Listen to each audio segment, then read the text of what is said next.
Hello students, welcome all of you in online lecture series of microprocessor and microcontroller subject, in which today we are going to discuss what is the programming model of 8051 microcontroller and what is memory organization in 8051 microcontroller. So both these topics we will cover in this lecture.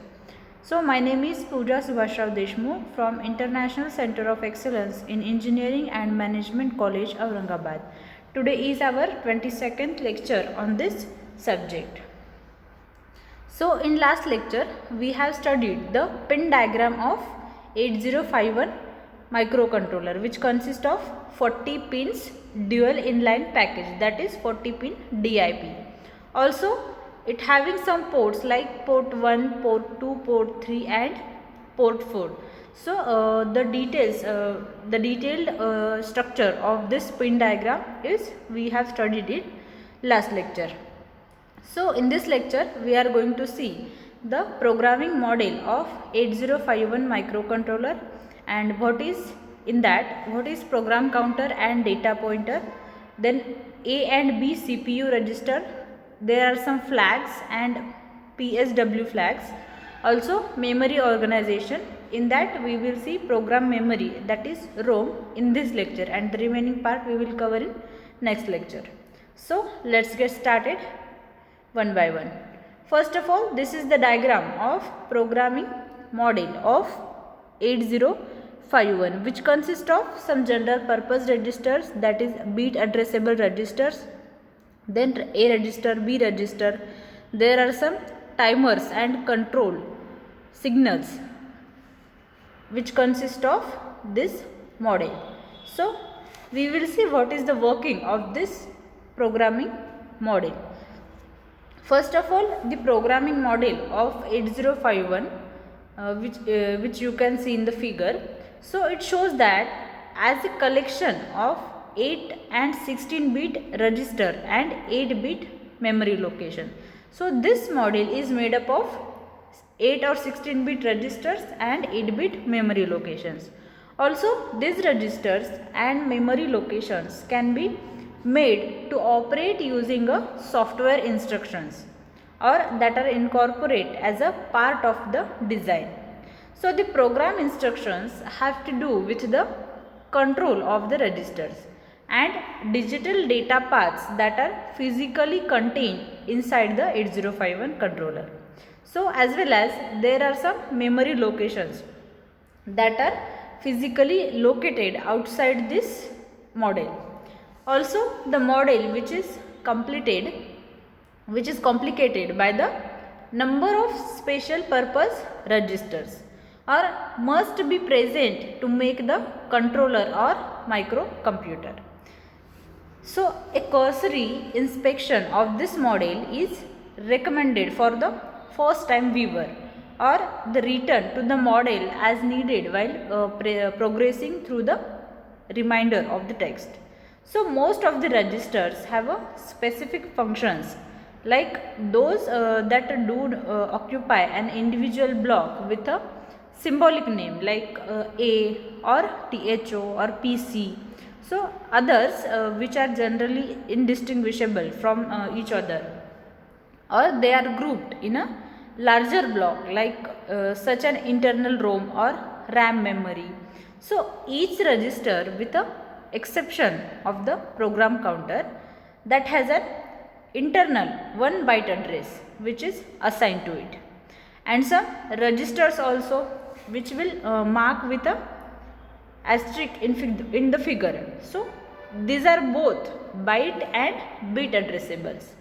So that is the entire byte of data at such register which address may be read or altered, or individual bits may be read or altered. So the software instructions which are generally able to specify a register by its address or its symbolic name or both.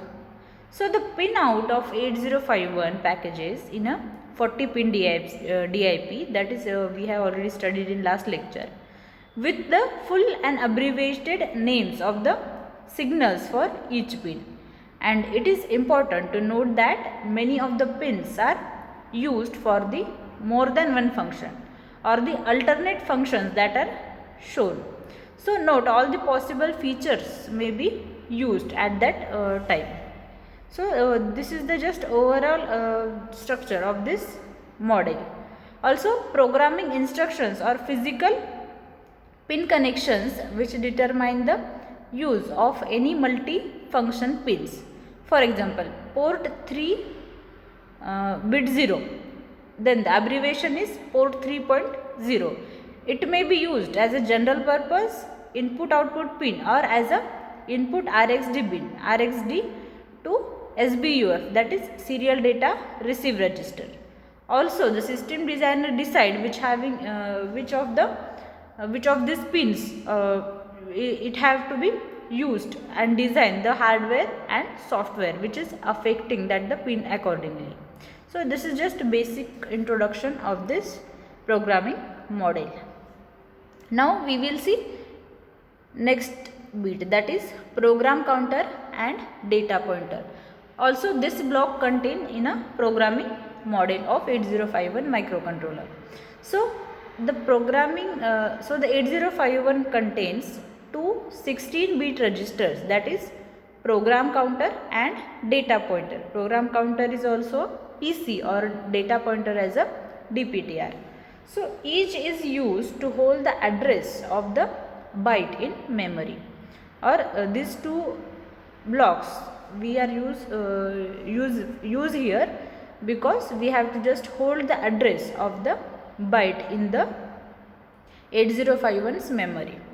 So the program instruction bytes are fetched from the locations in memory that are addressed by the program counter.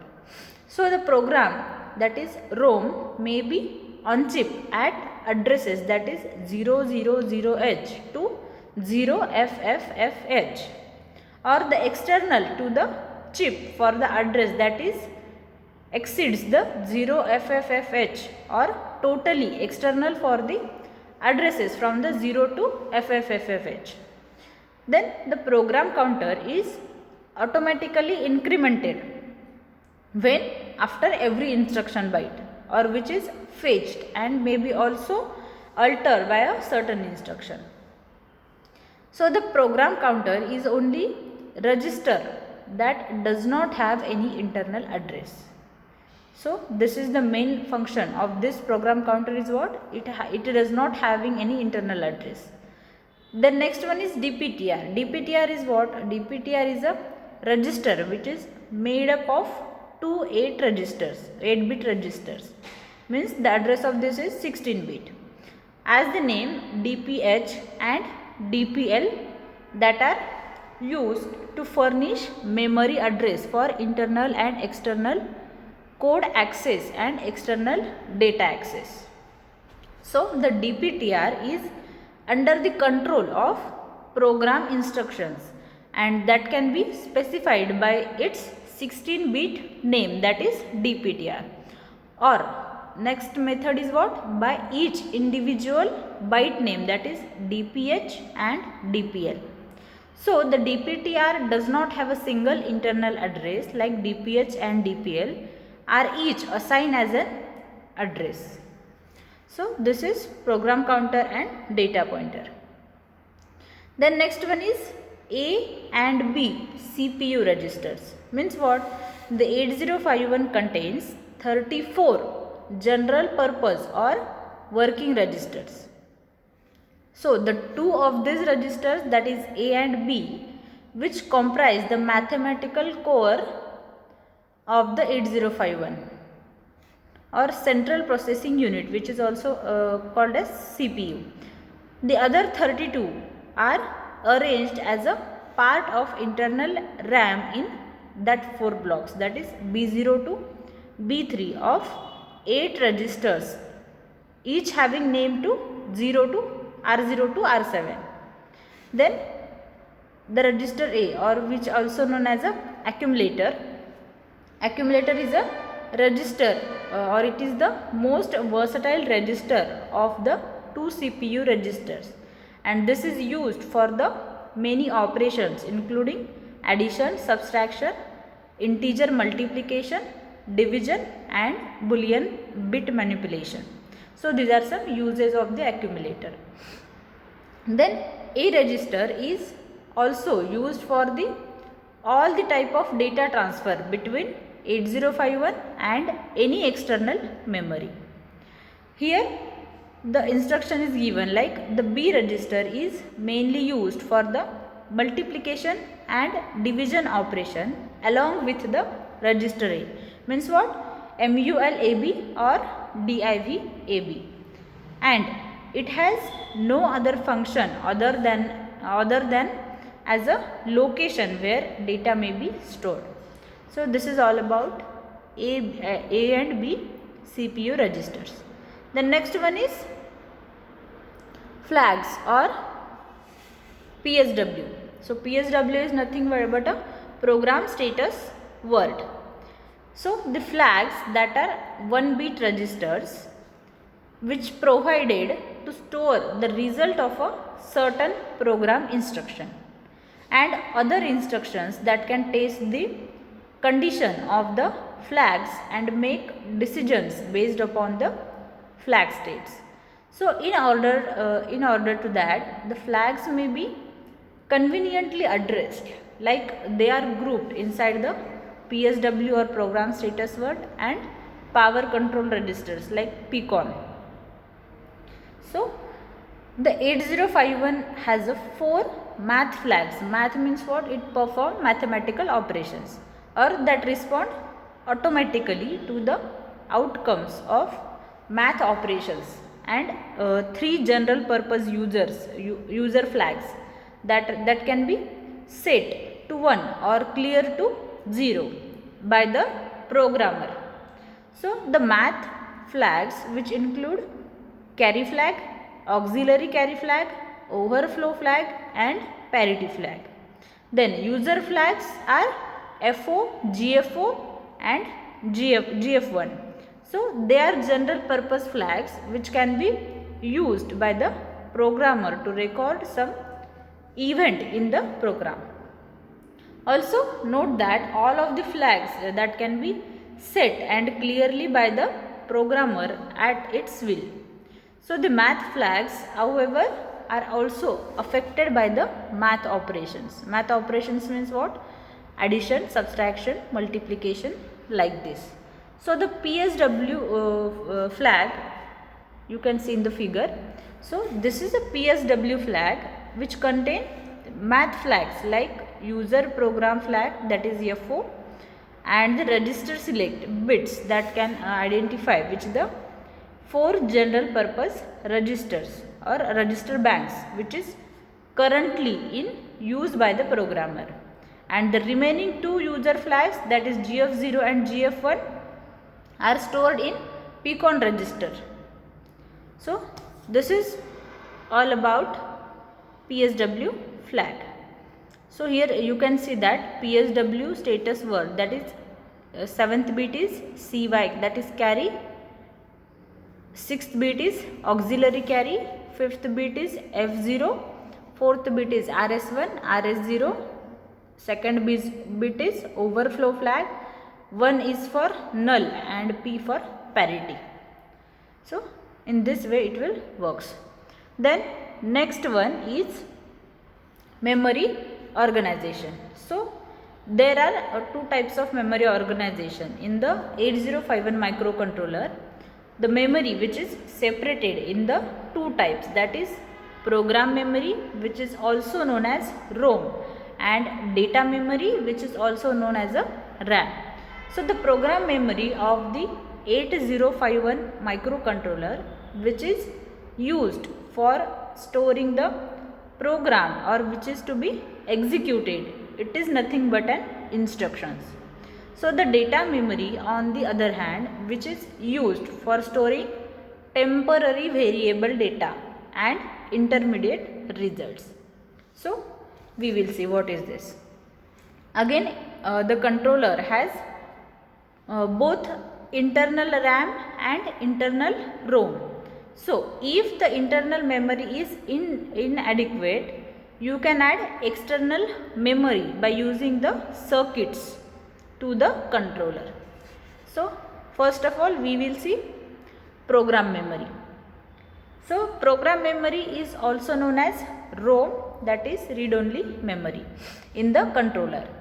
So in 8051 microcontroller, the code or the instructions which is to be executed that are stored in the program memory, or the use of this is to store the instructions or code, which is also called as ROM of the microcontroller.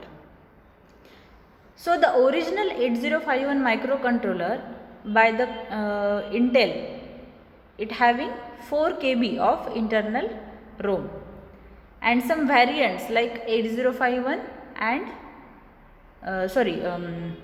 variants of 8051 like 8031 and 8032 series. It is a series.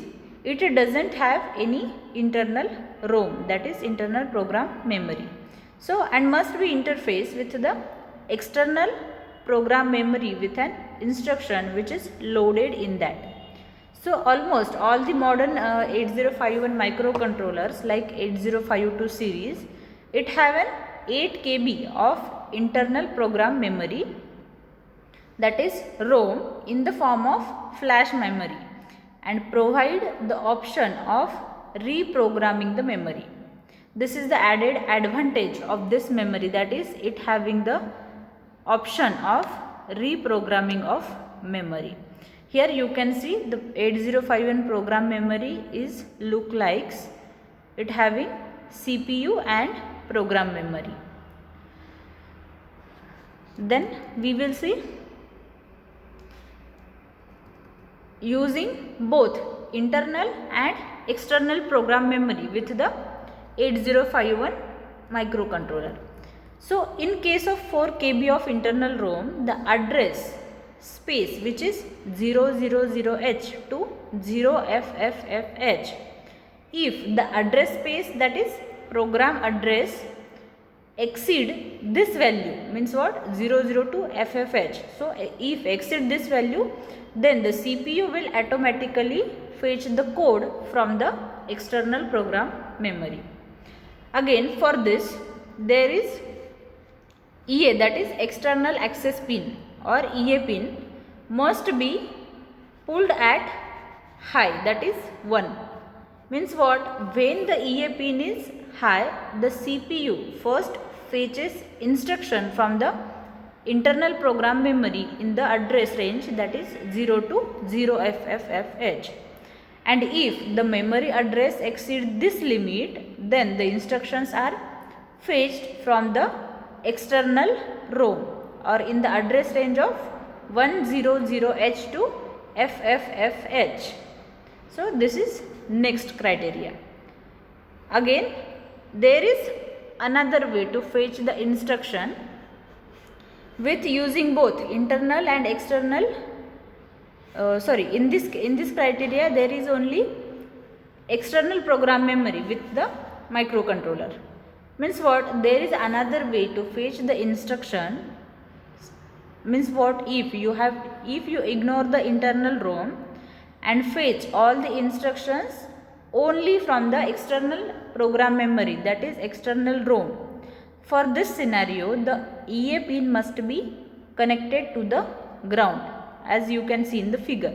So in this case the memory addresses of the external ROM will be from 000H to FFFFH. So this is the another way or another criteria for the external memory. Then next one is data memory with RAM and other bits. This topic will continue in the next lecture. So students, I hope you guys all understand whatever we have studied in this lecture. If you have any query, you can contact me anytime. So thank you very much. Have a good day.